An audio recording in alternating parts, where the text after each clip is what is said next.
ngasi asi Bharat Basi aduga Manipur laiba koi kuring makkidi yamna nungairaba Bharat asigi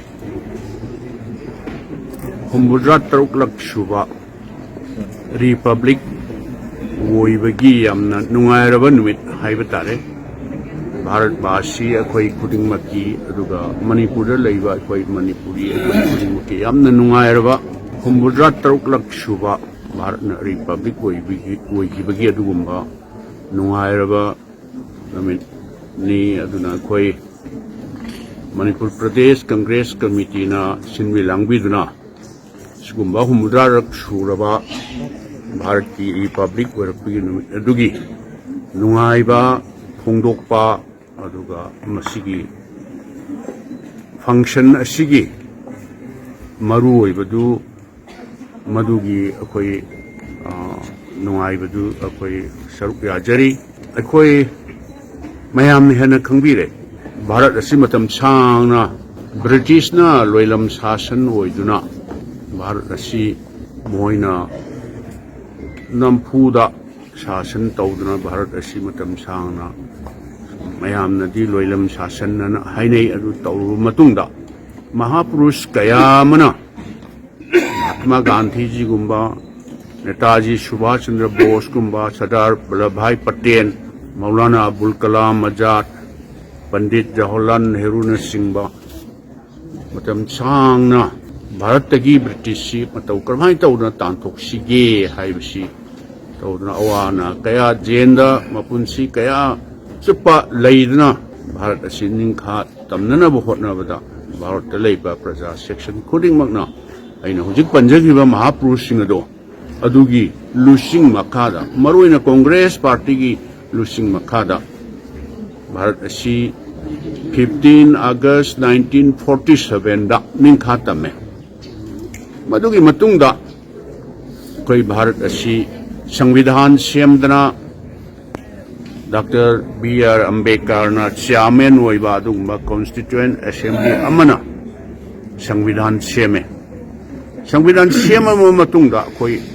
Republic la Bharat asi adugumba Republic to ngasi Humbudra Taruk Lakshuba Republic tuni madugi akhoi nungaiba phongdokli Bharat ki Samvidhan da kari hairi Mahapurush Mahatma Gandhi ji na kari hairami akhoi hojik ningkha tamme adubu Bharat asi ningkha tammaba matungda akhoi shohor da building khara aru anan khara uraga Bharat asi ningkha tamme aduga Republic oire haiba madugi wahan thokdi sumoi Bharat asi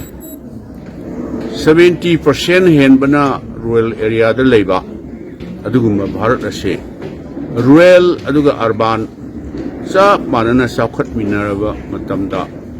Bharat ki ningkha tambagi Bharat ki Republic oibagi Bharat ki Humbudra Lakshuba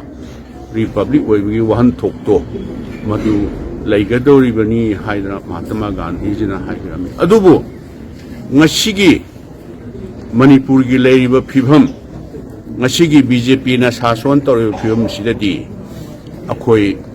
Humbudra Taruk Lakshuba Republic ki wahan thok haiba tarin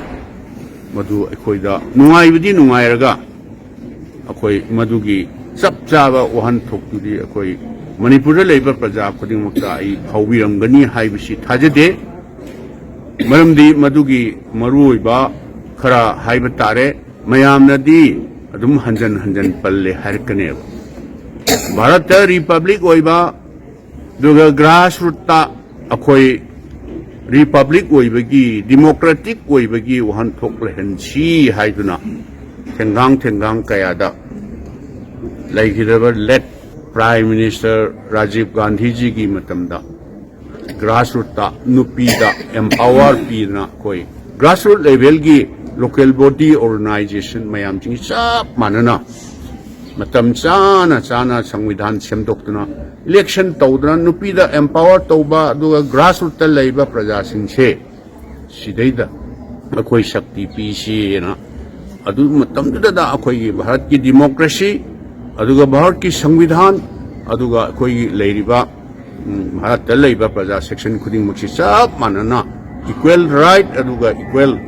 develop तौमिनगदबनी हाइबगी वहन थोक्तोंग सिदी मणिपुर द लेरिबा BJP की सरकार असिना कोविड ना इलेक्शन तौब यादबनी अमु हाई कोविड ना मरम मोइदना भारत लेरिबा स्टेट अमत्तदा लोकल बॉडी इलेक्शन तौगिदबसे हाइदी क्वेश्चन ओइना हंगिबनेबा बीजेपी गवर्नमेंट से अंत खुम्बिरओबा अदुगुम्बा स्टेट तो कोविड ना मरम मोइदना लोकल बॉडी इलेक्शन तौगिदे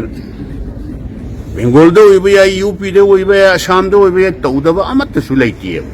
अदो ngahak lerga ngarang nahan jo mo irang sina maram moidna local body election tawdabani na ai khabaram da thengnaiye hujiki sarkar se ki chief minister sina hai khieba ado irang sina woita irang sina ngarang nahan da parliament ki lok sabha ki election akhoi sidaida tawkhriba dudi kamai tawba duna sigumba ngahak lerga mangang ngahak lerga mangang tawbasina अखोइदा मुद्रा तरुक luck सुबा Republic की नुंगाइबदो मदुगी महाउदो अखोइदा चाप मानना फावबा आइदी खरा वालमगद्राना मणिपुर लेबा प्रजा सिंगसे अदुमाइना feel तौजबनी अदुबो अमा वरे अखोइ मांगदा तादन लेबा इशू सिंगसिदी अखोइ कांग्रेस कर्मी अखोइ खुदिमकना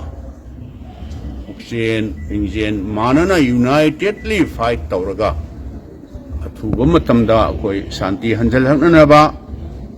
अदुगा भारत के निंखा तमखिबगी और रिपब्लिक वेरपगी नुआइबा महावदो अखोई मदुगी जस्टिस हाइबा तारेने इक्वल जस्टिस तो अखोई पिननबा अखोई होनमिनदना मणिपुर से अतई भारत लेबा स्टेट अतई गुमना अखोई निंखा तमना अदुगा शांति हंजलहनबसे अखोई होनमिनसी हाइबा ngasi sugumba humdra truklak suba republic di asidayda manipur laiba praja khudingmakta ai appeal si tawjab